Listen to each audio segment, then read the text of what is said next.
بمشاركة 350,000 متطوع، 10% منهم كلها نساء. وغداة الخطاب الملكي الثاني يوم 16 أكتوبر من سنة 1965 بديع وانضباط كبير وتقدير المراقبين، حاملة نسخا من المصحف الكريم والأعلام الوطنية المغربية، محطمة الحدود الوهمية التي فرقتها في عبء الدوام بمغربيتها وجذورها ومقوماتها والمتمسكة بروابط البيعة التي تجمعها بملوك اللوحة العلوية الشريفة. نوعي قبلة لوسائل الإعلام الدولية ووكالات الأنباء وقنوات التلفزيون التي واكبت بتغطياتها أطوار المسيرة الخضراء منذ انطلاقتها،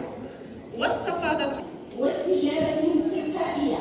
لنداء الملكي الثاني إلى حين الإعلان عن تحقيق الهدف المنشود بعد استرجاع المغرب أقاليمه الصحراوية من قبضة الاحتلال، حيث سيتم إجلاء آخر جندي أجنبي عن الصحراء المغربية في 28 فبراير من سنة 1976 ليرفرف العلم الوطني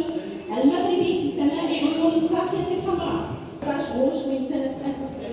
1979، ويكسر بذلك توحيد شمال المملكة بجنوبها والانغمار في مسيرة البناء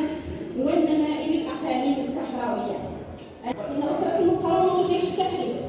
وهي تخلد الذكرى 47 للمسيرة الخضراء المظفرة في أجواء من الحماس الوطني والتعبئة الشاملة، لا تجدد آيات ولائها وإخلاصها للعرش العلوي المجيد، وتؤكد تجندها التام تحت القيادة الرشيدة لصاحب الجلالة الملك تثبيت الوحدة الترابية لأقاليمنا الجنوبية المسترجعة. كما تتمن عاليا المبادرة المغربية القاضية بمنح حكم ذاتي موسع لأقاليمنا الصحراوية في ظل السيادة الوطنية. فطوبى وهنيئا للشعب المغربي ولأسرة الحركة الوطنية الوحدوية والدرك الملكي والأمن الوطني والقوات المساعدة والوقاية المدنية